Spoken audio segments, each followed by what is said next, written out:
What's going on, everyone? I'm just a typical, average American here today to react to this video called 1 Week in Canada, where this guy who's never been to Canada actually traveled there so he could report back to the rest of us about, well, what it's really like.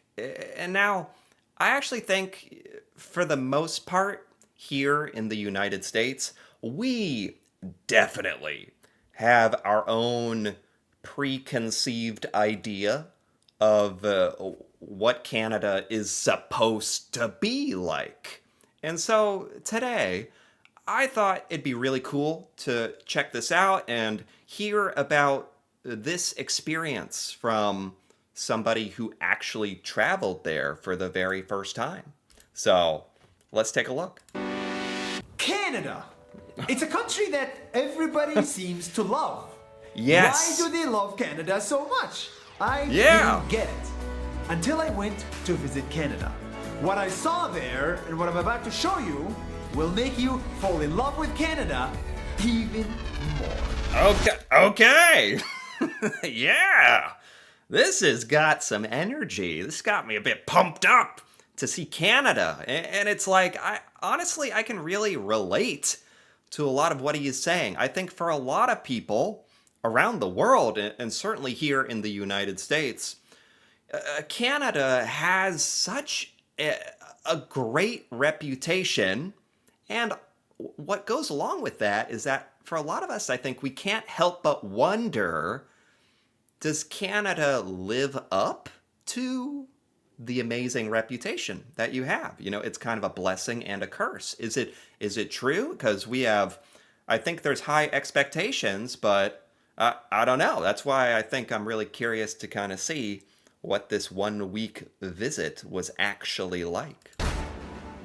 It says day 1, arriving in Canada. This is a generalization, but hear me out. In my life, I met many Canadians, and Oh to my my. surprise, 99% of them were... For some reason, every Canadian I meet is just a nice, wholesome human being. Okay. I mean, come on, let's be honest. This is like very anecdotal. Like, he, it's a sample size of Canadians. There's no doubt about that. And according to him, 99% of the Canadians he has interacted with were genuinely nice people, which, honestly, like, yeah. Some people will say, oh, it's a generalization, or it's like you can't tell from just a gaggle of people. This is like more than just a gaggle. This is like, frankly, if you speak to this many different people, you can kind of get some kind of idea, I think, not to like stereotype or generalize, but it can't just be a coincidence that he happened. Look at this. Look at this guy.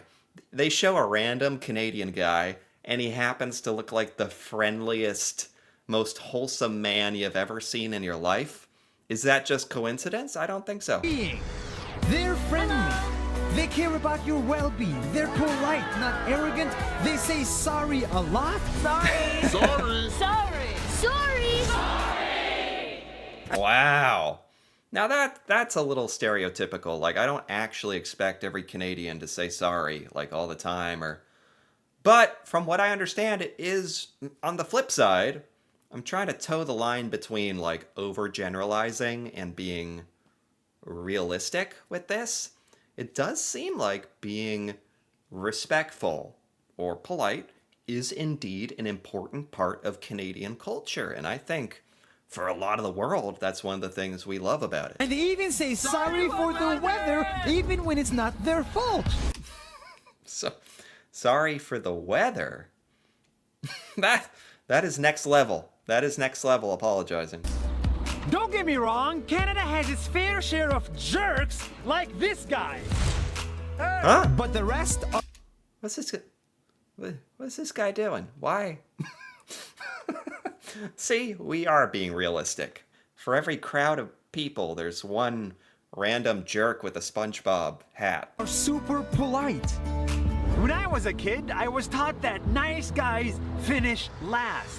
But Canada is a living proof of the opposite. That you can still be nice, humble, polite, and wholesome and build one of the best countries in the world. That actually goes like a lot deeper than maybe he even realizes. Like certainly here in the United States, that right there with him, that statement where he's like, I was taught being nice, like, isn't necessarily a good thing. And I think that is kind of a thing here in the United States. Like, unfortunately, don't get me wrong, being nice is a positive trait that a lot of Americans value. But there's also this other, like, underlying thing in American culture where it's like, if you're too nice, you're seen as weak, you're seen as you can be taken advantage of. Here in the US, we definitely have a culture of like, be nice, but also like do what you gotta do to win, to be the best, to grind and succeed, and you gotta beat everyone else and be the best and be special. And that's definitely a big part of our culture, which at times seems kind of conflicting with being nice, but I feel like in Canada, you guys have proven that you can be successful and nice. As funny as it is to say, like that's actually really nice to see. That's 1 minute, eh?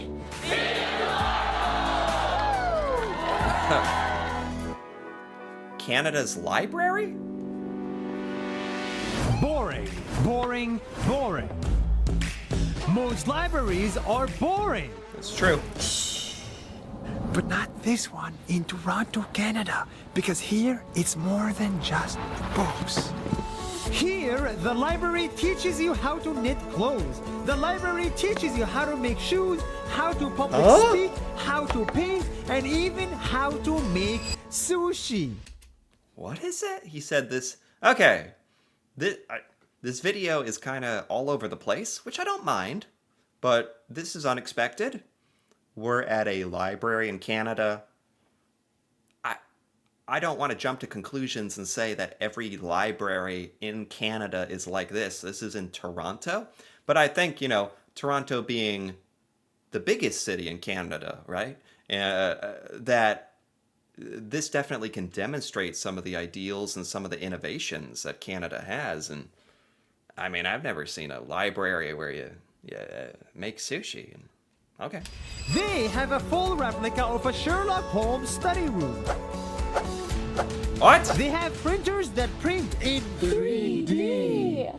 1 million computers, 1 million books, 1 million newspapers What? from 120 countries every day.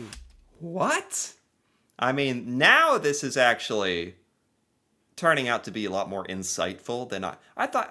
At first, I was like, a library? Like, come on, put me to sleep. This is genuinely one of the most interesting libraries I've ever seen, and it is located in Canada. So that definitely says something about Canadian culture. All the newspapers from all the different countries, the multiculturalism, the innovation, and also just kind of the playfulness. Yeah, like the playfulness of all the different areas and recreations, and it's not really something you see much here in the US. And even Studio. Huh. all of this is inside one of 100 libraries that are entirely free in Canada. There is no Whoa. other way to whisper it. The people of Canada have turned a boring place into a wonderland. Wow. That's 1 minute. See you tomorrow. Yeah, I mean, we definitely don't focus on this. This is like a very modern library, which is nice to see because it felt like I can't remember the last time I was at a library. I was kind of worried that they're dying or something. Very cool. Canada's heroes. Okay. Meet Jim. Hi, I'm Jim, and Again, you just show a random Canadian dude, and they just look friendly. Is that... You don't even have to do anything. Like, is that just coincidence? I don't know. I'm just a guy. Jim is no I'm just ordinary a guy. because he single-handedly brought over 300 Syrian refugees to live in Canada. Oh my It's the most god. fulfilling thing I've ever done. And how modest. Like, I don't know if it's true, but it seems like Canadians probably have a lot less of an ego than Americans in general. That seems to be... Like, he said he's just a guy who's, like, saved 300 people's... Like, that's insane. That's unbelievable. That's the opposite of just a normal guy. So I really, really like that attitude. See, the country of Canada allows any Canadian citizen to personally sponsor refugees. And that's what I did. Oh, wow. This successful businessman sponsored not one or two, but 87 Syrian families out of his own pocket. And even Oh my though it cost God. him millions, he was able to help 300 people immigrate, learn English, integrate in the society, and become Canadian. I'm so happy here in Canada. I'm afraid to say you would never hear about this kind of story here in the United States, especially now, where like immigration, both legal and illegal immigration here in the US, ICE, all that stuff. Tensions are at an all-time high. Like this is such a topic of controversy here in the US, whereas like in Canada, it's just like as simple as like, okay, if you have money and the resources, you can just help people who deserve help to come and make your country better. Can it be just that simple? I didn't know that. Yeah, talk about complete opposite from the US right now. Jim is one of thousands of Canadians who volunteer their time and money to bring Syrian refugees to their country. Turns Wow. out to be a Superman, you don't need to shoot lasers out of your eyes. All you gotta do is this. Just do the right thing. Wow. How tough can it be? This is so wholesome. It's refreshing, to be honest. Like, maybe especially given, like, I can't help but, like, compare this to the United States, obviously. And in particular, the United States right now, compared to this, I don't know. That talk about two different worlds.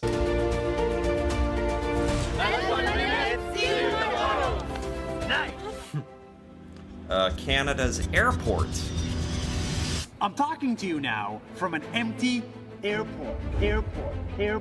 Okay. It's empty because not many people fly to this small town of Gander in the remote areas of Newfoundland, Canada. But Gander.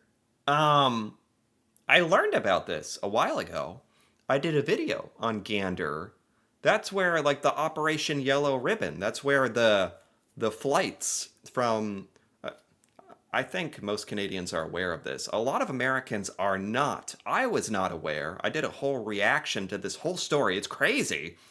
Gander, Newfoundland, where a bunch of airplanes from the U.S. Who had to land because of 9/11, actually, terrorist attacks, were welcomed by Canada into Gander at this airport and stayed there, and the townspeople helped them, and it's beautiful, and he actually traveled there. 17 years ago, something changed.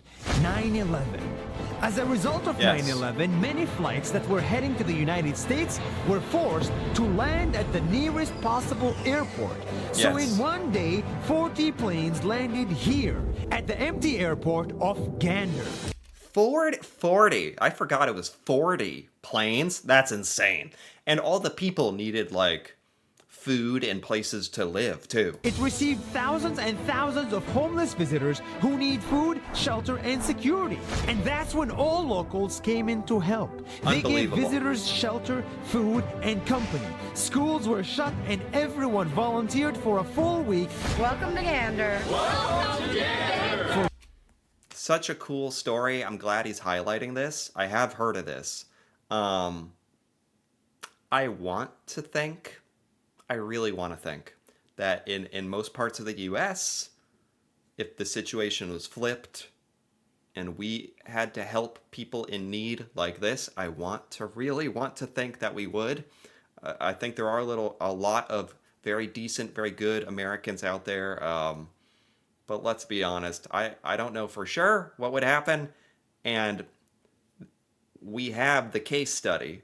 This happened in this random part of Canada, and it turned out to be one of the most amazing, wholesome, selfless stories of Canadians giving and giving, and this actually happened, so we know how Canadians would respond to this kind of crisis, and it's incredible. So, yeah, what can you say? No charge, expecting nothing in return. After the week was over, visitors went home and the airport Yeah, see, I don't know. I feel like in the US, just like the hospital, they would send you a bill.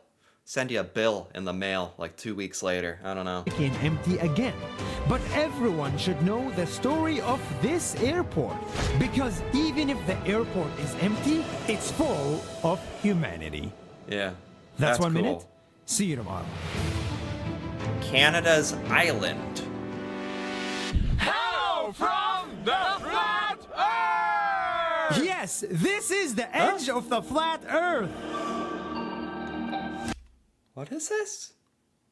Where are we? What? Hold on. Before we go any further, the Earth is round and flat Earth is a joke.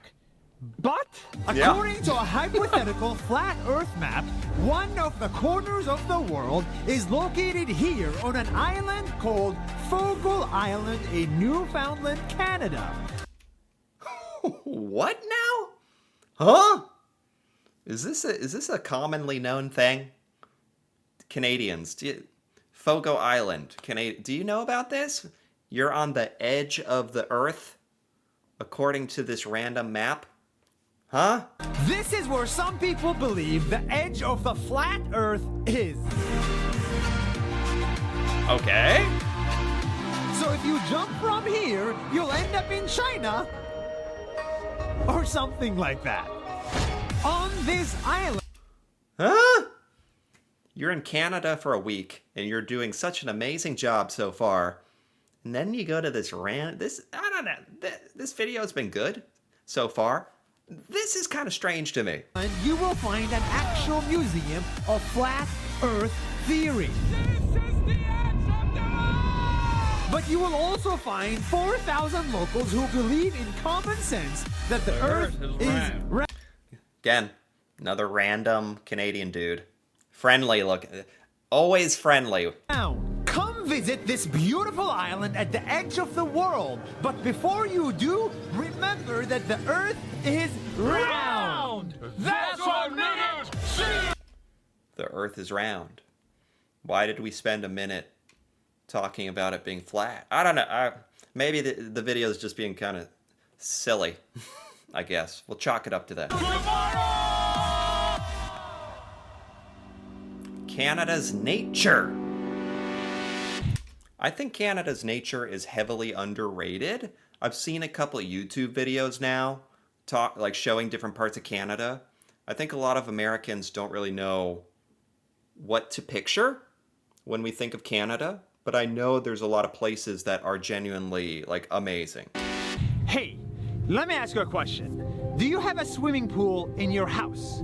Because No. I think I've just arrived to the place with the most number of swimming pools in the world. And I'm not referring to the What? ones we build in our backyard. I'm referring to the ones that nature builds. Lakes. Oh! Canada has the most number of lakes in the world. Right. This map has 2 million blue dots. That's 60% of the world's lakes. The reason there are 60%. 60?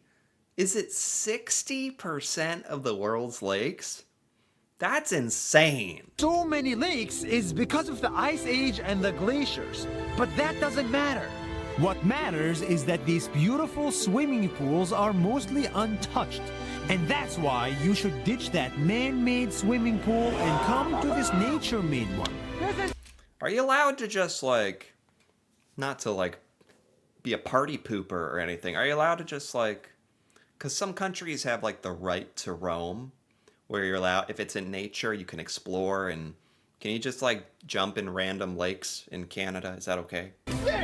It's a little bit colder, but trust me, it's a lot more rewarding.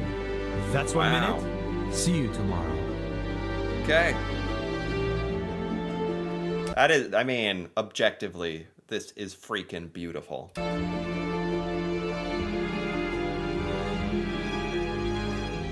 Wow. Okay, day 7, final day. Canada's community with their giant glugs of maple syrup. This maple syrup bottle is why Canadians are the best. Oh. Hi, we are the Hutchinson family. And we're Canadian. Like every Canadian, this family loves.